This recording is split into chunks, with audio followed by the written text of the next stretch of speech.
আমি এখন দাঁড়িয়ে আছি পতেঙ্গা সমুদ্র সৈকতে। মাথার ওপর এক প্লিজেন্ট আকাশ, আর শরীর ছুঁয়ে যাচ্ছে সমুদ্রের জেন্টল ব্রিজ।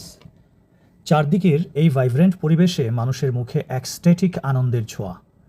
আর সামনে, চোখের সামনে দিগন্ত বিস্তৃত এই সিনিক দৃশ্য সত্যিই এক মেসমেরাইজিং আবেশ তৈরি করছে।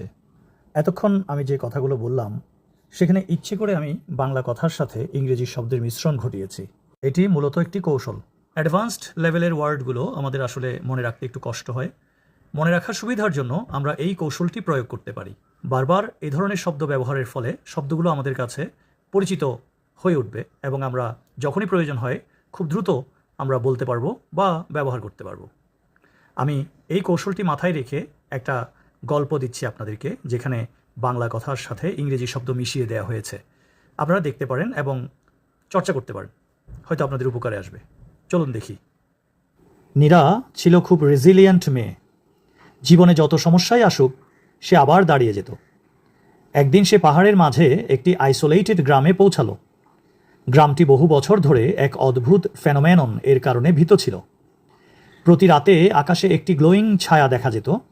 গ্রামের মানুষ এটাকে অতি প্রাকৃত বলে অ্যাজিউম করত, কিন্তু নীরা ছিল খুব রেশনাল। সে পুরো বিষয়টি ইনভেস্টিগেট করার সিদ্ধান্ত নিল।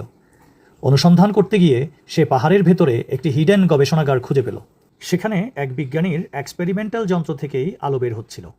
রহস্য সমাধান হওয়ার পর গ্রামের মানুষ নীরার ওয়াইজডম দেখে মুগ্ধ হলো।